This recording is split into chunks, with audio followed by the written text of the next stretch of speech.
we are back for the highly anticipated second hour of this week's episode, and you are welcome. I am Paul Markle. I am your host, and of course, joining me in the studio yet again, he didn't leave, I won't let him leave, is my intrepid studio engineer, Jared. Jared, how you doing? I'm still doing well, and guess what I did this morning? What did you do before this I came morning? here? I went to the gym, and yesterday I was up on the roof doing some roof exercises. Roof work. And roof exercises might be a good idea, though. But anyway, I was doing some roof work, and I put the crossbreed on just to see, how it would hold up while I was up there on the roof. And then I was thinking this morning when I got up, I was like, you know what? We've done a lot of things with our crossbreed holsters. We've taken them helicopters.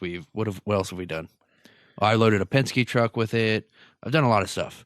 So I added roof work to it, and then I put my stuff on to go to the gym today, and I put on my gym pants that had belt loops so I could specifically wear my crossbreed while I was working out.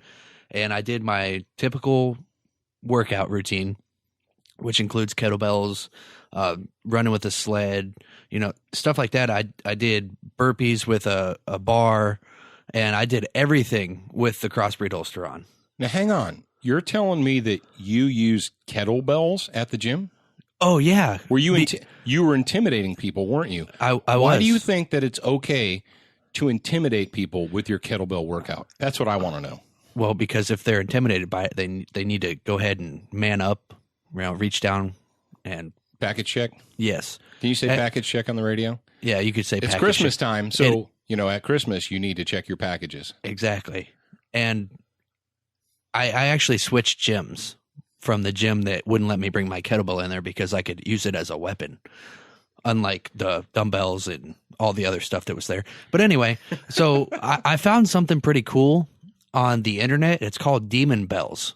It is a kettlebell that is carved like the face of something that looks evil. Like a gargoyle? Basically like a gargoyle. Like a Japanese tengu, like a demon. Yeah, and I was thinking that I was going to purchase, 10 of those and ship them to my old gym.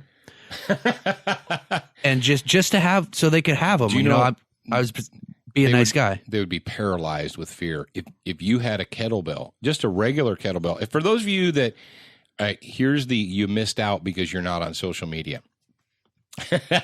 For those of you who follow us on social media on Facebook, Jared decided to take his kettlebells into his gym because they didn't have any. Now, mind you, it's not a gym; it's a fitness center. Well, but I had already been taking them in there for a week or two, and so I walk in there with my kettlebell this one night, and actually, what's messed up is that my little brother was with me, and he had it in his hand while I was in the locker room, and the lady told him that I couldn't use it. She couldn't even tell me to my face. She had to tell him. So he came and relayed the message to me in the locker room.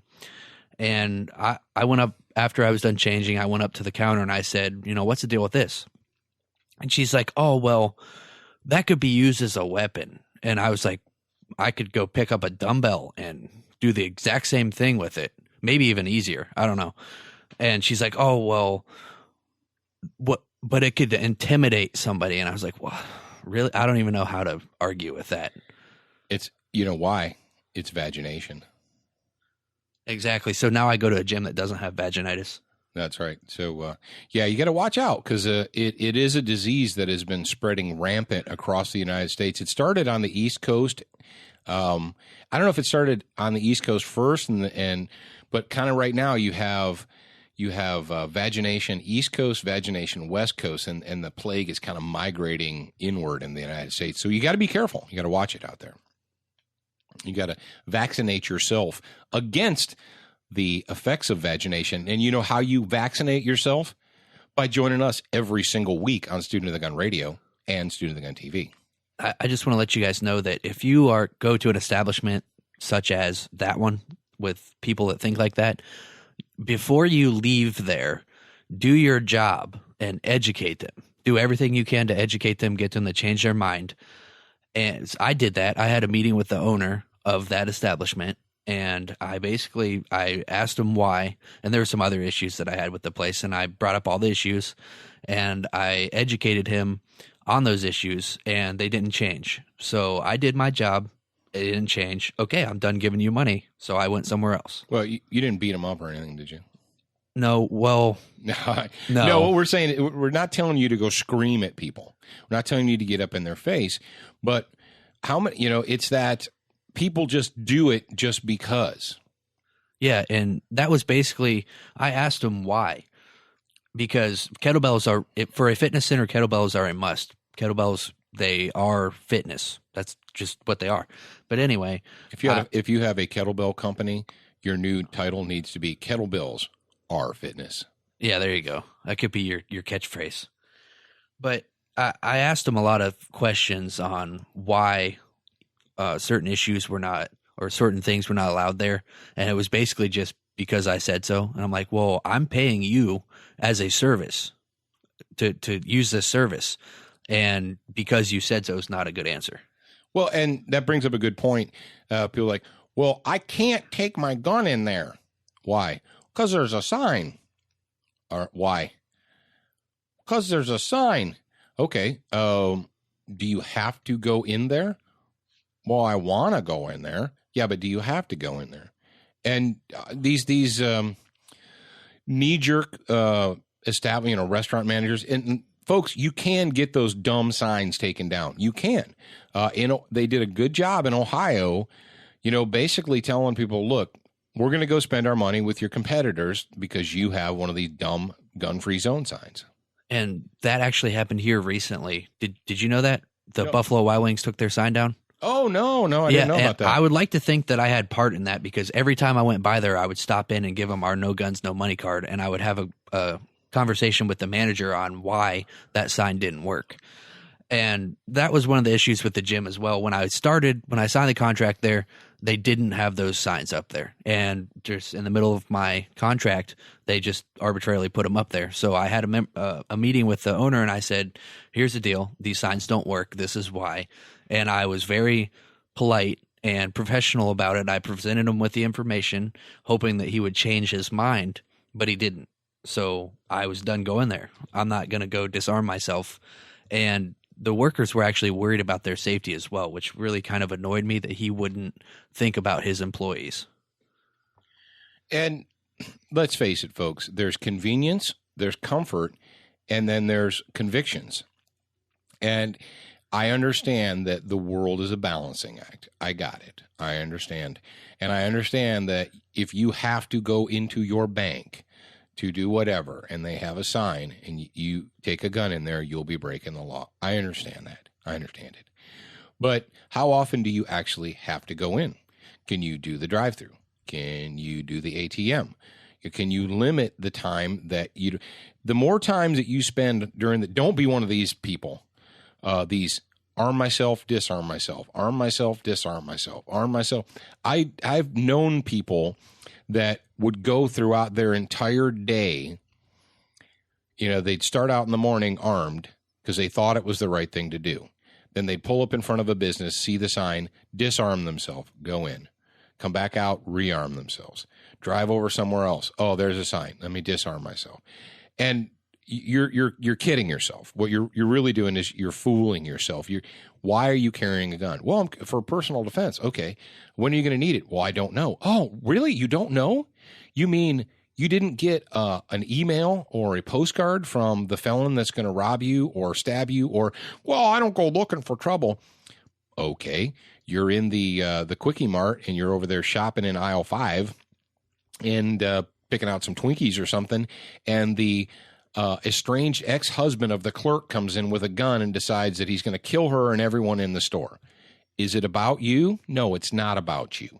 You don't get emails or postcards saying, by the way, at 5:27 p.m., you're going to need your gun because I'm going to come to kill you and the people around you. It's not how it works.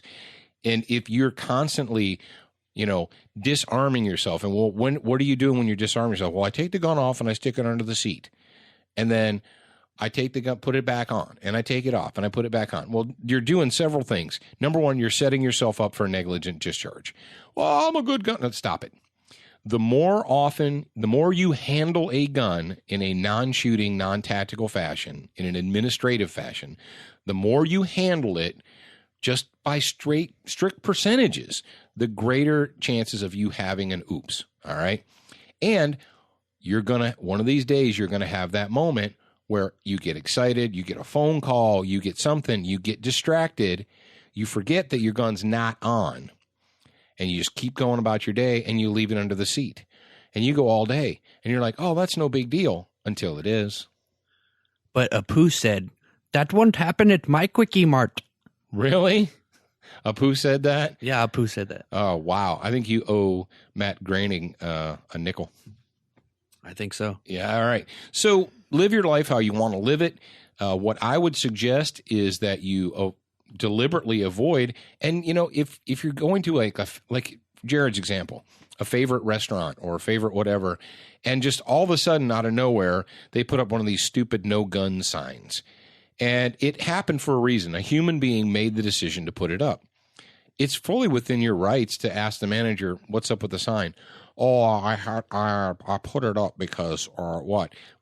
And say, well, do you just ask them, say, do you believe that a person with a gun that wanted to commit a felony and rob or kill people in this establishment, do you believe that sign will stop them?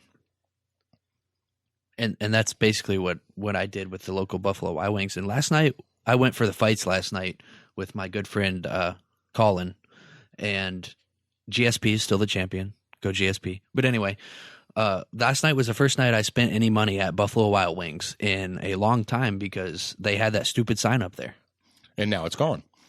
And, if unless they're completely dishonest, intellectually dishonest, ask them, say, do you believe that plastic sign will stop a felon from coming in here and robbing and murdering people? Well, no, but say, okay, so who are you afraid of? All these concealed carry people, or they bring their guns in and the guns are going to jump out of their purses and holsters and start murdering people. It's silliness, folks, and we all know it is. So spend your money where you want to spend it. And if you are serious about your convictions, you might have to be a little bit uncomfortable. You might actually have to change your routine. You're like, yeah, but I go to that store every single day for the last 15 years. Okay. Is that the only store on planet Earth that sells what you need? I'll give you a great example where I get gasoline. There's a Shell station and a Kangaroo station. And if you live in the South, you know about Kangaroo. I don't know where else they are. But they're directly across the street from each other. Their gas prices are always within 1 penny of being the same. But the Shell station here recently, first they put up a handwritten sign, which is so childish. I can't even address how childish it is to put a handwritten sign up on a business establishment. Then they went and got one of these plastic laminated idiot signs with a picture of like an M16 and a grenade and a Bowie knife. It says no guns or weapons allowed on property, whatever. Well, first of all, the Shell station is generally dirty. It's poorly lit, and when you go in there, you just kind of get the creeps. But they put their sign up. Now, directly across the street from that is a Kangaroo station. They do not have a sign up. They're very clean. The place smells wonderful of freshly brewed coffee every time you walk in. So where do I spend my money? I could go either place. It doesn't matter to me. But instead, I go to the one that isn't run by knuckleheads. And you can do the same thing. And it's as simple as that. Now, we talked about, last week, we talked about escaping slave states and going to free America. And what we did not know, what we were not aware of, is that there is a website dedicated to the escape to free America. And it's called walkingtofreedom.com. And essentially, it's a forum site. And you can go on there, and there's all kinds of stories about California, Colorado, Connecticut, Hawaii, Illinois, Massachusetts, Maryland, New Jersey, slave states. And there are stories posted by people who have, decided to leave them and where they've gone. I moved to Arizona. I moved to Alaska. I moved to Texas. I moved to whatever. And I know that not every state that we refer to as a free state is 100% free, but saying that, oh, well, there's no difference in Louisiana and Massachusetts, that's intellectually dishonest. Like, oh, well, you have to get a permit to carry a concealed weapon in Mississippi, so that's not free America. It's also a shall issue state. Yeah, it's also a shall issue state. It's saying that, so Maryland's okay. Come on, folks. Really? Really? Is that the best thing you can come up with? I tell you what, you want to know if you live in a slave state or not? Get a catalog from a firearms manufacturer, like Rock River Arms, or who's one of our black riflemen, or Keltec. Go to Keltec and try and buy one of their rifles, like the Sub 2000 or the SU-16. Yeah, go to your favorite manufacturer of, whether it's handguns or black rifles or whatever, and then go to their list of where can you not own our guns. Or where do they have to have modified versions of that gun? Yeah, exactly. Which stop making modified versions. Whoa, you mean California legal guns are essentially enabling them to be screwed up and not to fix themselves? Precisely. Oh, you don't know. You don't know. I live in California, and you don't know. Well, I understand that is a bad business decision, but some things are more important than making money. What? What? Are you saying that convictions and morals are more important than profits? If you're an honest citizen, yes. Oh, get out of here. Get out of here. So you want to know if you live in a slave state or not? Pick up a catalog. I was actually in the library, and there was a copy of the latest Century Arms catalog on the back of the commode.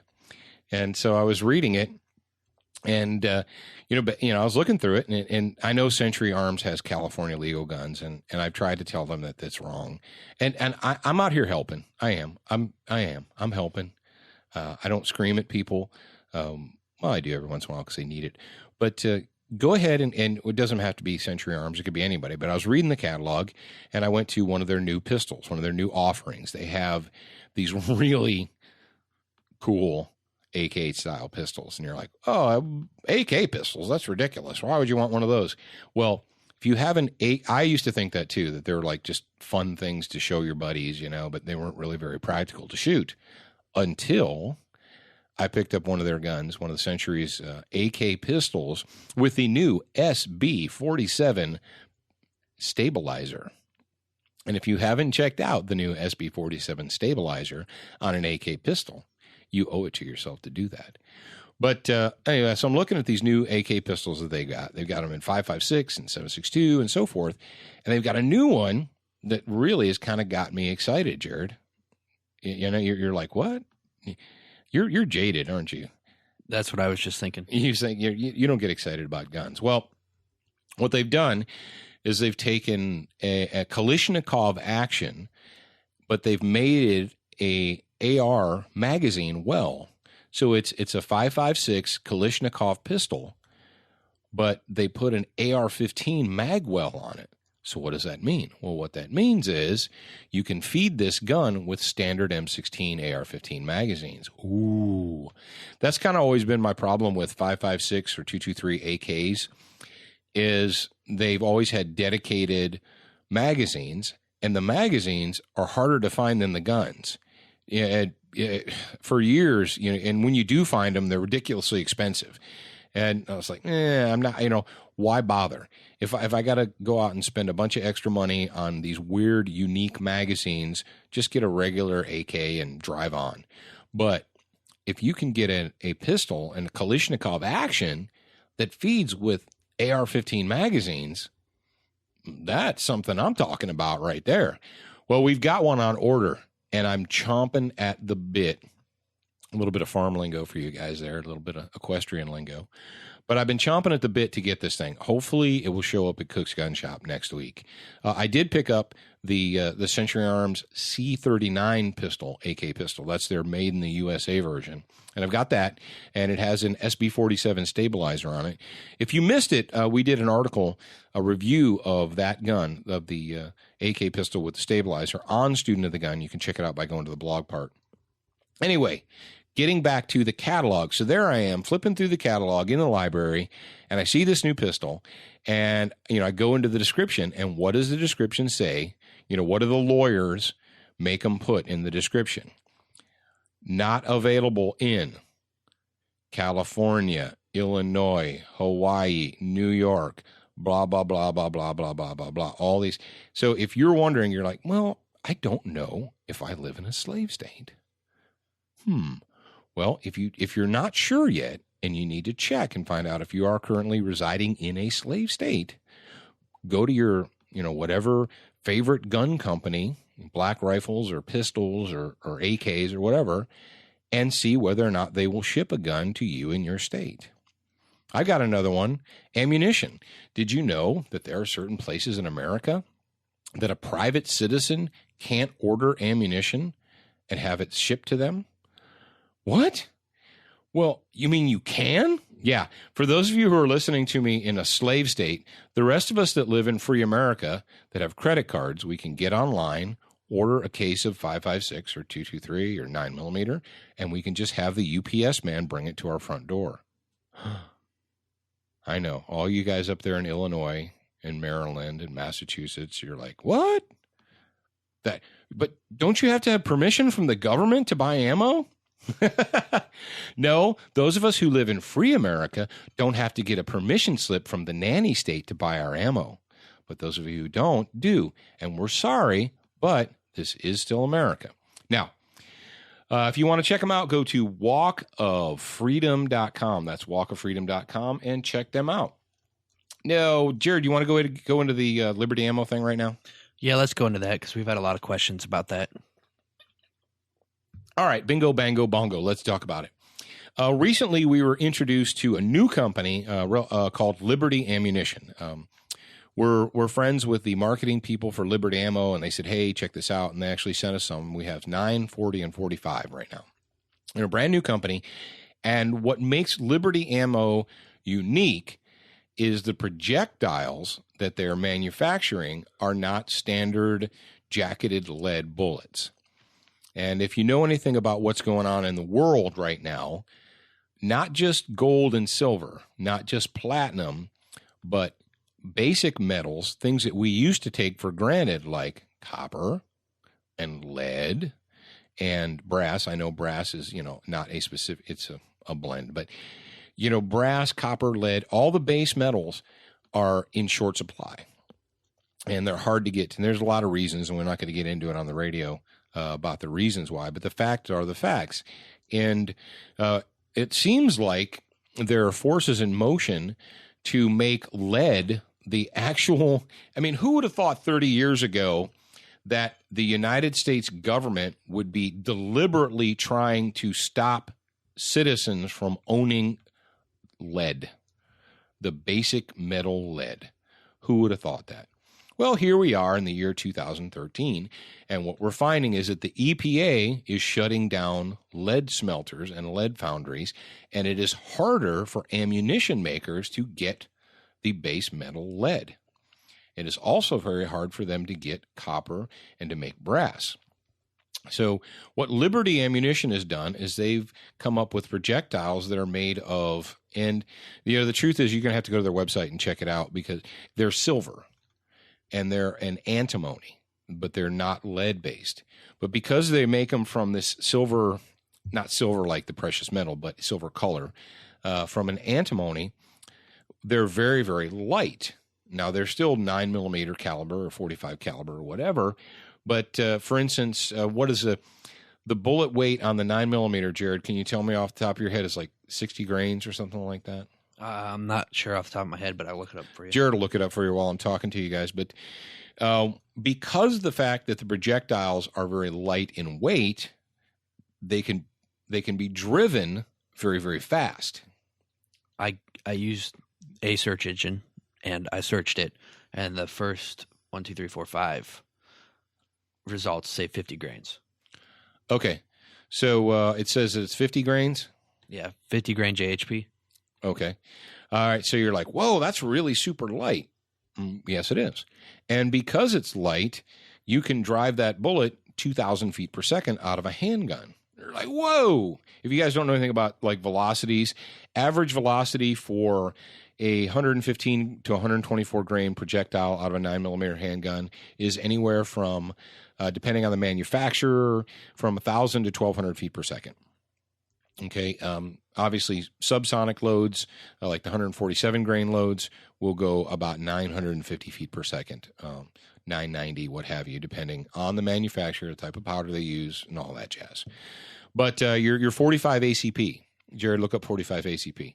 A normal 45 ACP, a 230 grain ball load, will go about 800 and some feet per second, depending on the manufacturer. So what they're doing at Liberty Ammo is they're taking lightweight projectiles and they're juicing them up and shooting them a lot faster. 78 grain. Okay, it says 78. Really? Yeah, 78. Okay. It seems really light, but well, so the point is this: is people are like, well, that's too fast, because if it goes fast like that, it's going to over penetrate. No, it's the opposite. That is the opposite of correct.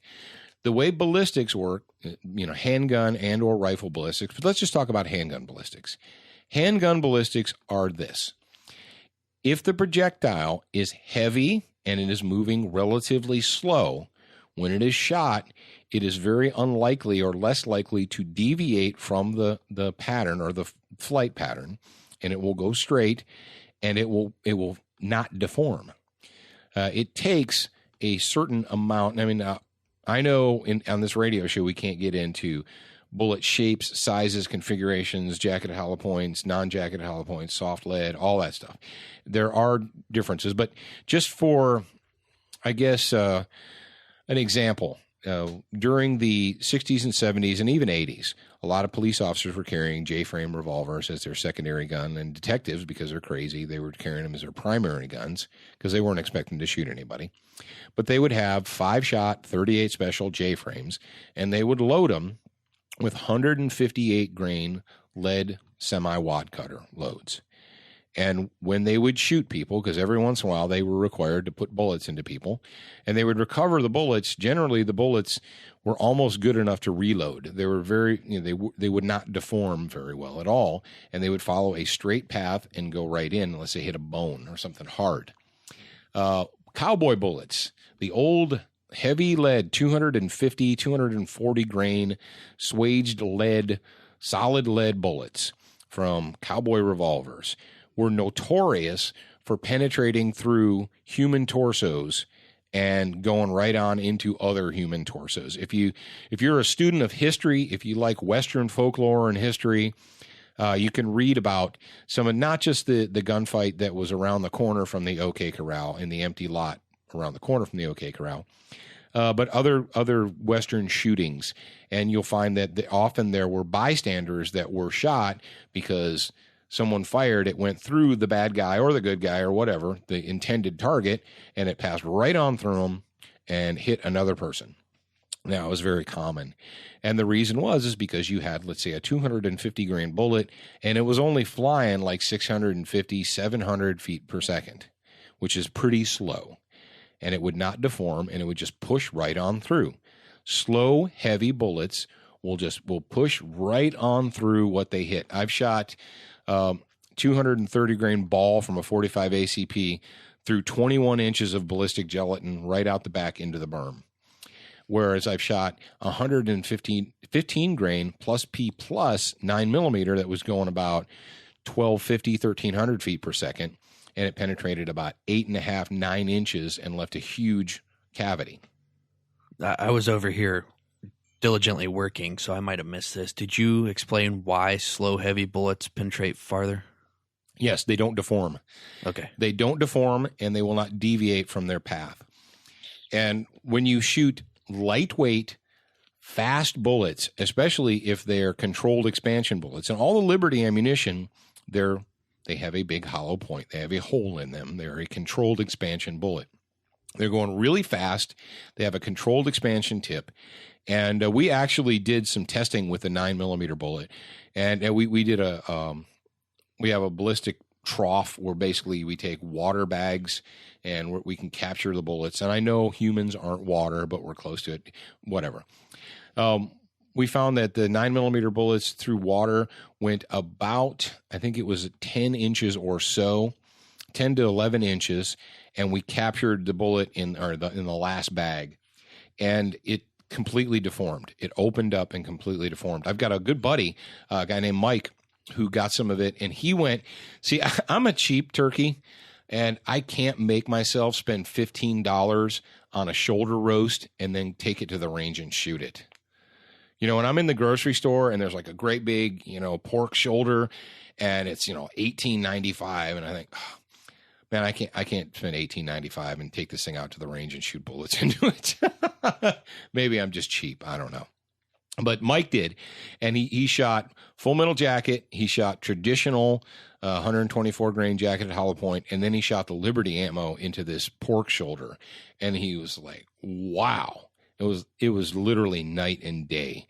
So the Liberty ammo, what makes them special is, number one, they are making their projectiles out of a metal antimony, not out of lead.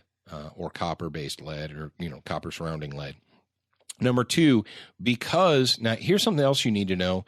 Generally, felt recoil from heavy bullets is greater than from lighter weight bullets, and that's what they found with the 40 Smith & Wesson, is that the 180 grain stuff was really thumping them, and the 180 grain bullets in the 40s were passing right through bad guys and continuing on. So don't panic over the over-penetration thing. I don't really see. If anything, what you're going to find is experts are going to come out of the woodwork, and they're going to say that the Liberty ammo doesn't penetrate far enough. That's what's going to happen.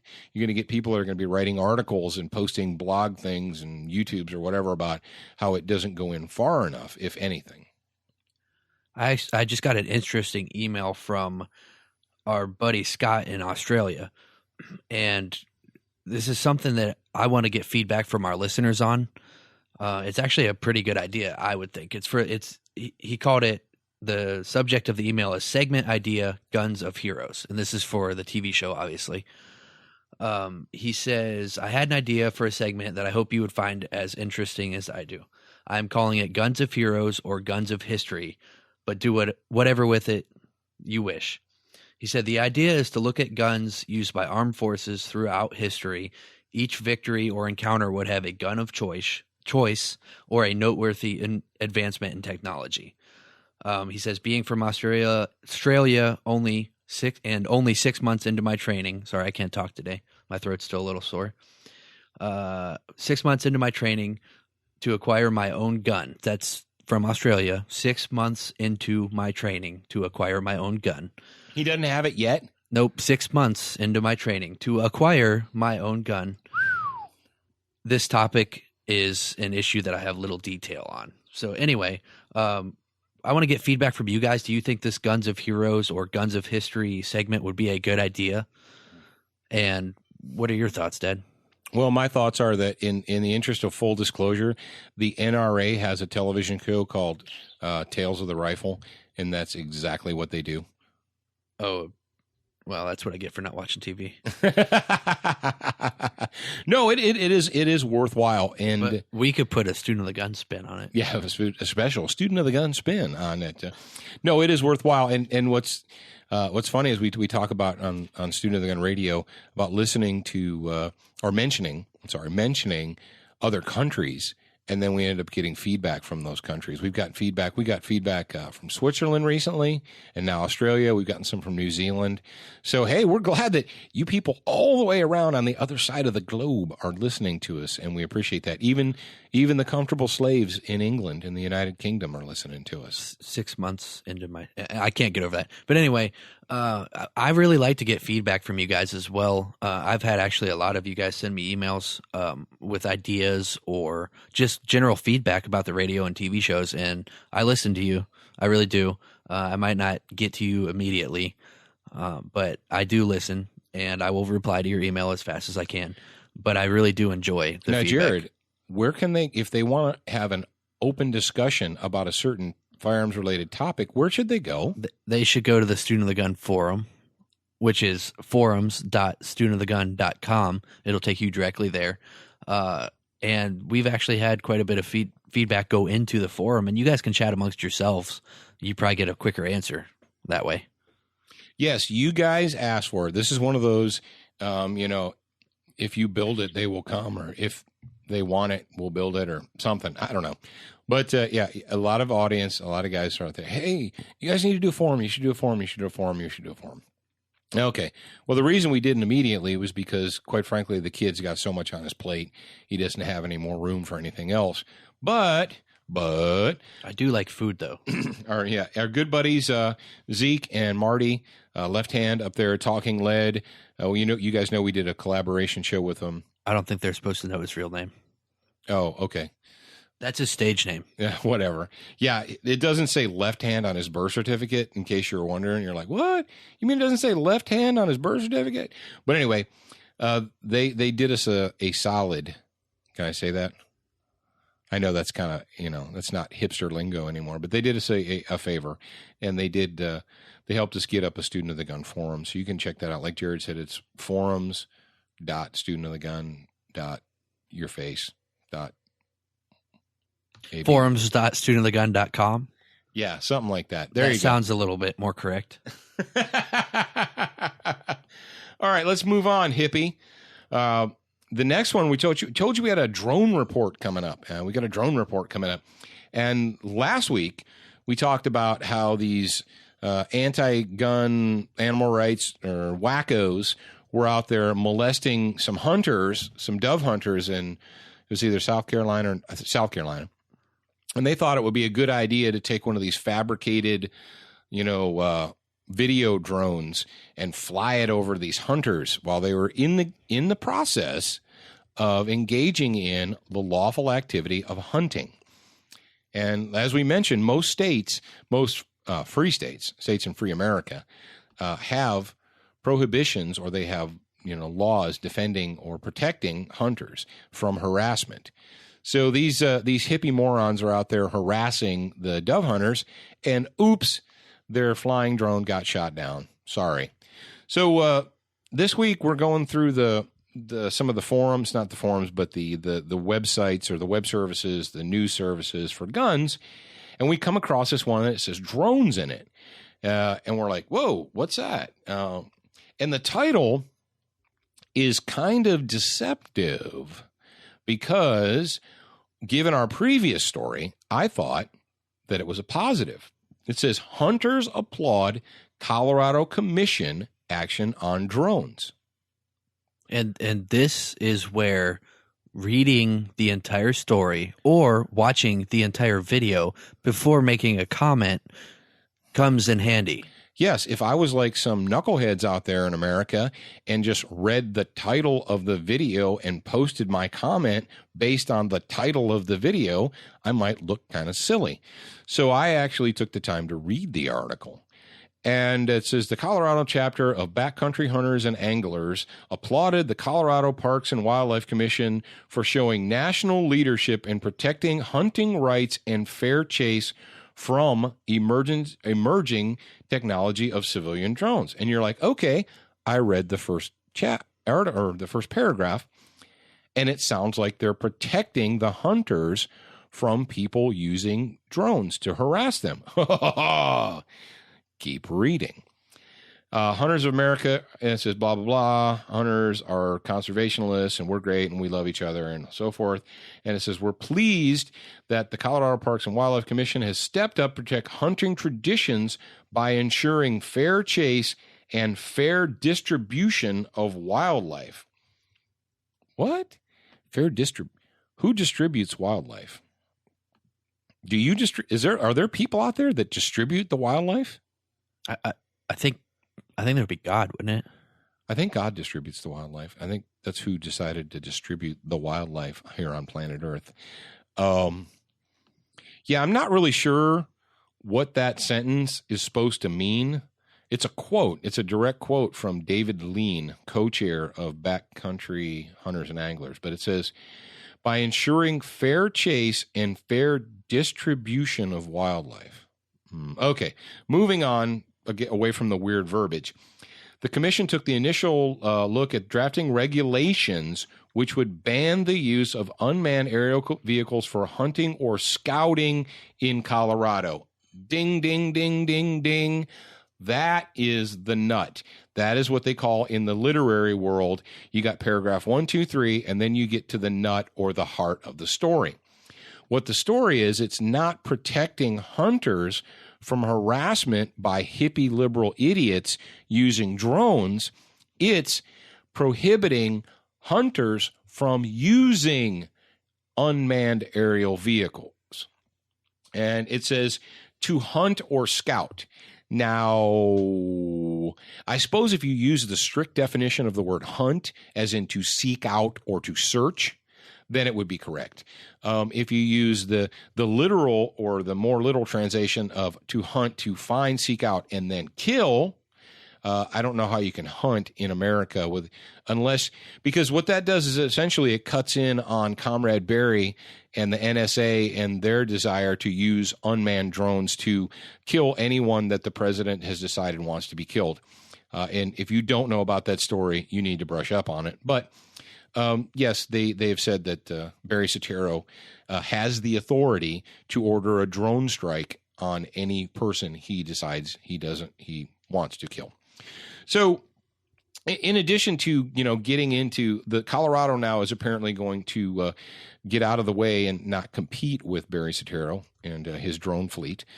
But what we're finding here is they're hunting or scouting. Now, I know I just lost a bunch of you guys because a bunch of you guys consider yourself traditionalist hunters, and you're sitting there and you're like, well, that's absolutely right, and that's bull crap, and there is no reason that anybody needs to use one of these UAVs to scout for anything, and yada, yada, yada, yada, yada. Okay, I got you. Well, number one, UAVs are not cheap. Even all right, I'm not talking about the little remote control helicopters that your kid bought from Radio Shack. Okay, I'm talking about one that you could launch out not more than 50 feet away from you. Let's face it, if the range of your UAV is 100 feet, you could see the deer with your eyes. We're talking about UAVs that can go miles away from the operator. And a UAV, an actual unmanned aerial vehicle that has live one-to-one recording technology, both through normal standard video and thermal, those are really, really expensive. You don't buy those at Radio Shack. And even the ones that they're using to harass the dove hunters were probably, 100-yard radius or a 100-yard range kind of a thing. If you're going to use a UAV for scouting, I don't know how many people out there are dropping $10,000 for a UAV to go scout to shoot a whitetail. I'm not sure, but I can tell you this, that in the state of Texas right now, we were down there, like we said, hunting hogs and doing, because of the depredation of the wild feral hogs down there. And we were told that there are companies right now that are, because the hogs are so in the daytime, they tend to be really hard to find because they get in the areas where humans don't want to go or couldn't go on foot. And so what they're doing is they've actually had people come in with thermal imagers, UAVs, and find where these hogs are bedding down at night and then send the hunters in to shoot them. And we applaud that because there's what did they say, Jared? 3.5 million? 5.3 million, something? Oh, you're talking about hogs? There's 5.3 at least. Yeah, there are millions of feral hogs in Texas that need to be shot. And if you want to know more about that, go ahead and go watch the hog episode that we did. We had Mike Morgan, the owner, founder, president, CEO, whatever he is, everything, of Vertex Tactical Aviation in Texas, and he is very knowledgeable on that subject, and he shared his knowledge, probably years of experience, with you guys.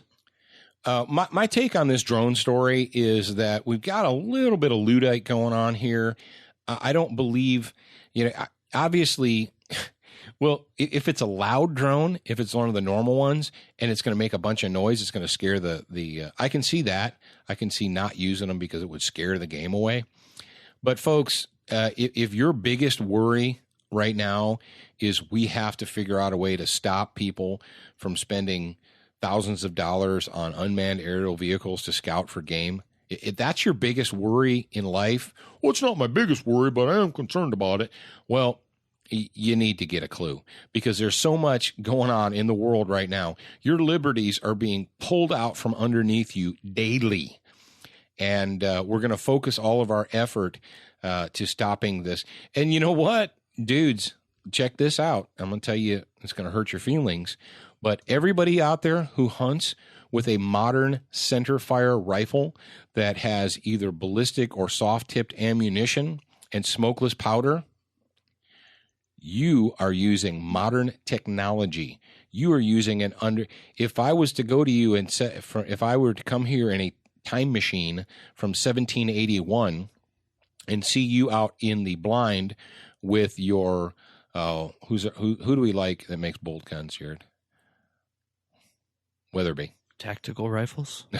Weatherby. You got your Weatherby rifle, and you have a $1,000 loophole scope on it, and you're using the latest Winchester SXT ammunition to shoot a white-tailed deer at 57 yards. And I came here from 1781 in a time machine. I would tell you that you are using unfair advantage on that deer. And it's not fair for you to use that. Go ahead and write me the letters, because I know you got time on your hands. But, folks, I really think that this is kind of a tempest in a teapot.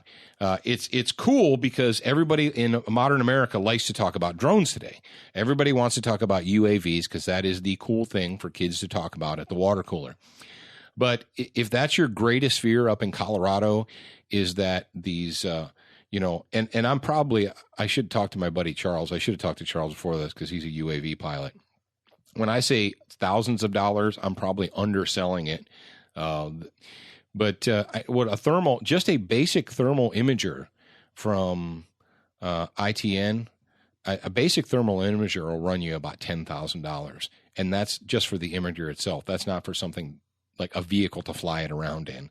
So, I guess there's all these, really wealthy people out there that are violating fair chase and fair distribution by building and using UAVs, and we have to take steps to stop that. So I thought you guys would find that interesting. And like I said, you got to read beyond the headlines. I got a vocabulary word for you guys. I want you guys to go ahead and check out this vocabulary word. And my friend Bill Frady from Lock and Load Radio, if you're hip, if you're paying attention, if you know what's going on, you probably know that I've done several guest spots on Lock and Load Radio. Lock and Load is broadcast every day over the airwaves from 8 to 11 Eastern. And then it's also podcast afterwards on iTunes and what have you. But Bill Frady, he dropped this word on me, and it was very, very appropriate. And he referred to there are people right now that because guns and firearms are cool, they're hip, they're topical, that there are people who didn't know which end of the barrel the bullet came out of 5 years ago are all of a sudden in the firearms culture. They've anointed themselves as firearms experts, and they've dropped into our culture and as experts, and he referred to them as carpetbaggers. Now, for those of you, again, who went to public school, you probably have no idea what that word means, or you think vaguely it has something to do with a Foghorn Leghorn cartoon that you saw when you were a little kid. But, or maybe possibly a Yosemite Sam. I think Yosemite Sam referred to people as carpetbaggers. But I'm going to go ahead and give you the vocabulary word of the day. A carpetbagger, and this comes to us from, I believe it's Merriam-Webster's dictionary. It says carpetbagger, an outsider, especially a non-resident or a new resident who seeks private gain from an area, often by meddling in its business or its politics. So I want you to consider that term when you consider whatever your favorite field of endeavor is. You might not be, you might be into NASCAR, or you might be into bow hunting, or you might be into whatever. And pay attention and see when your favorite sport or your favorite hobby, when it all of a sudden becomes topical, when it's the cool thing, all the cool kids are talking about it. Consider the recent spate of I don't know, maybe that spade isn't the correct word. Consider the recent launching of all these gun shows on Discovery and History Channel and Travel Channel and A&E and all these shows. And it's kind of bewildering because you're like, yeah, but don't left-wing Hollywood people produce these shows? And why in the world are all these left-wing Hollywood people producing shows about guns and people that shoot guns and make guns and use guns? And don't they hate guns? Yeah, they do. They hate guns. And they don't think you should be allowed to have them. But here's what they know. They know that in the United States of America today, that, Johnny and Susie Smith, your average citizen is interested. They're very voyeuristic about guns. They want to see it. They want to hear about it. And so what are they doing? They're producing all these shows. It's not because all of a sudden these Hollywood producers, these production companies in Hollywood change their minds. And they're like, you know what? We used to think guns were bad and that people shouldn't have them. We've changed our minds. They like guns now. No, they don't. They're carpetbaggers.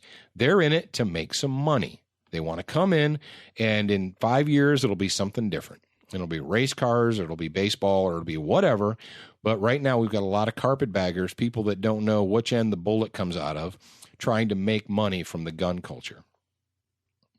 How long have you been in the gun culture, Paul? 30-some years. All right, moving on. Let's talk about a Go Team bad moment. This was good, and then it turned out bad. Turns out that two college students at Gonzaga, Gonzaga, not Gonzo, not like Uncle Ted Gonzo, but like Gabriel Gonzaga. Gonzaga, yeah, Gonzaga University, and this comes to us from the Seattle Times. Well, they were at their campus housing. It was probably a house that's on campus, and a homeless person came to their door and wanted money. And they told him that they would give him a blanket and some food. And the homeless person became very irate, and he forced his way into the house. What? Sorry, crazy guy. You're not allowed to do that.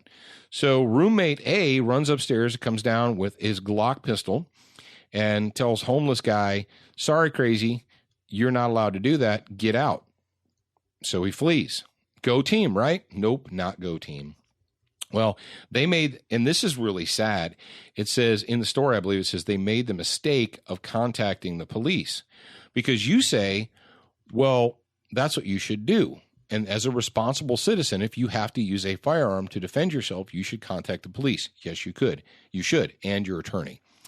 Contact your attorney as well as the police.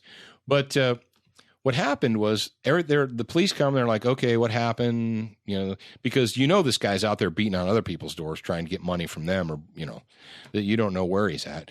Well, campus security shows up the next day at their home, enters their home because it is on the campus, and get this, confiscates the pistol and a hunting rifle.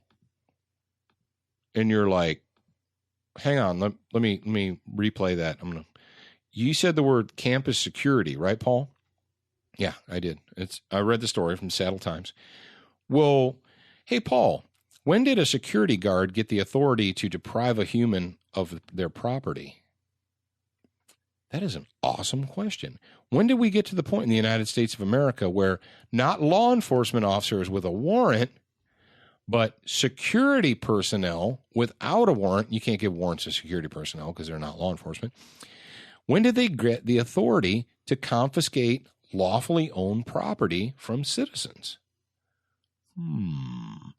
Well, fortunately, a lot of people are really up in arms and annoyed about this. And it says Gonzaga must reevaluate weapons policy after intruder incident. And it says the university is re-examining their prohibition against weapons after an outcry over two students facing expulsion because they defended themselves with a gun. See, that's what you get in liberal America. Where was campus security when that homeless guy was breaking into the house? Well, that is an excellent question, Jared, and I'm glad you brought that up. What you're supposed to do, apparently, is allow felons to molest you, rob you, beat you, rape your wife, and do that all while you're calling 911, because what do we know? Peasants are disposable. And put that in, take that with you. That is who you are to the state, to Washington State, to Seattle, to these liberal universities. You are a disposable peasant, and you cannot be trusted with mean, evil, nasty firearms. Only the state can be trusted with those. And that is what the campus was telling these, and these guys are seniors. They're like 23 and 24 years old. They're not little children. I love how they use the term student in when they talk about college kids. Dudes, when I was 23 years old, I'd already been overseas, 2 times, going on my 3rd deployment with the Marine Corps. When they say student, you're supposed to have this image of a little 14-year-old Trayvon Martin. When are you going to send me overseas? Because I'm 23 now. No, you need to stay here and help me do this show. I couldn't do it without you. Well, I could do it from overseas. Where do you want to go? That was a nice butter up try. Yeah. You want to go you want to go sleep in a jungle in Okinawa, or you want to go live in a hole in the ground in the desert? Both. I can do. All right. I could do both. That's what I've done. But that's what you get when you do the right thing in places like Seattle. So we hope that they will rethink it, and as of airtime, these guys haven't been expelled, but they are facing an expulsion hearing. For what? For defending themselves against an intruder. Shame on them. They should have just given him what he wanted. Do the Brady campaign. Give them what they want. Remember, peasants are disposable. Jared, give me we need to start wrapping this up, but we want to make sure that we do a quick follow-up on the Recall EV Hudak. Yes, there is a website called Recall Hudak, RECALLHUDAK.com. You want to check them out, especially if you live in Colorado. If you're a Colorado resident that's currently under occupation of a tyrannical government, which you are, you want to check that out. The clock is ticking. They're garnering signatures. And one of the things that the reason we actually readdressed this week is we just saw that there were some Colorado citizens out in front of a library, I believe it was, and they were collecting signatures for the recall effort. And a man rode up on a bike, started screaming at them, and told them he was going to go home and get a gun and come back and shoot them. Yeah. So apparently when you're a liberal left-wing lunatic and people don't agree with you or do what you think, that you should go get a gun and shoot them. Isn't that funny? Isn't that what the liberal left-wing lunatics say? That's a lot of L's, I know, about us. And so check that out. Make sure that you, if you're in Colorado, don't make sure, but I think that you should support them. Check out the Recall Hudak, and hopefully we'll be able to come back to you in the next couple of weeks on Student of the Gun Radio and tell you that just like Angela Giron and John Morris, that Hudak has been shown the door. Now, folks, we are going to keep reminding you about this because it is valuable, it is important, and it is something that you need to know about. You need to support the 4-H shooting sports program. And when I say you need to, yes, you do. Because if you are an American, if you believe in our traditions, our history, if you believe that the children are our future, take their hands and help them lead them. Oh, you're going to pull you're going to pull the liberal. Oh, okay. No, that's this either Stevie Wonder or yeah. All right, but anyway, the Midway USA Foundation they've come up with a way that you can donate directly to the 4-H shooting sports through their foundation. It is a team page, and when you go to studentofthegunradio.com, there's going to be a tag right there. It's going to be a direct link, and the link is going to say support 4-H shooting sports. And all you have to do is click on that, and if you want to make a $25 donation, a $50 donation, $100 donation, whatever, you do that, And Midway USA, as in Larry and Brenda Potterfield, they will match your donation 2-to-1. So you donate $50, they'll donate $100. That's a $150 donation to the 4-H Shooting Sports Program. It's a worthwhile organization, and it's worth your time to take a moment and check it out and support them.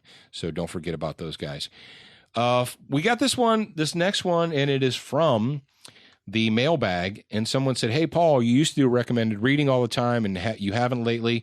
Well, that's true. I haven't, because number one, when I originally launched the recommended reading, I said I would do it until I didn't want to. That is a quote from Paul Markle, and I checked the archives, and it's there. But I won't recommend a book unless I've actually read it or I'm in the process of reading it. And Paul Revere's Ride is a book that I'm currently in the process of reading. I'm about halfway through it. And you're like, Paul Revere, like what we learned in elementary school? Yeah, that guy. But it's more than just, one if by land, two if by sea. And like I said, public school kids, pay attention. The book actually details everything that led up to the shot heard around the world at Lexington and Concord, all that, the beginning of the American Revolution. If you don't, all right, it's time to educate yourself. But the book, it examines the events that took place in New England, both on the American side and on the British side, and what led up to that. It didn't just, everybody knows, or you should know, that the whole reason the American Revolution started as a shooting war was because the British regulars marched out to Lexington and to Concord to take what? They weren't there to collect taxes. They weren't there to check your health insurance card. They were there to take powder and guns. They were there to confiscate weapons from the colonists. That is why the American Revolution started. How'd that work for them? Didn't work out very well. Okay. Initially, it worked out for them okay, but not in the end. And but when you read the book, you'll realize that day was not the first time that they had done that they had gone out and they had confiscated powder, cannon, arms prior to that, but this was kind of like the last straw issue. And the colonists had had enough of it, and they stood up to the British, shots were fired, and the rest is history. But if you want a good look into the founding of this nation and what led up to that, go ahead and pick up a copy of Paul Revere's Ride. And because we like you, we're going to put the direct link from Amazon up on Student of the Gun Radio, and you can just click on it and buy it from there. So, folks, that being said, what we're going to do is we're going to tell you, number one, make sure that you're supporting our good buddies at Crossbreed Holsters, crossbreedholsters.com. Keltec Weapons at keltecweapons.com. Don't forget about the Good Guy of the Week question, brought to you by XS Sites. XS, they're our buddies. We like them.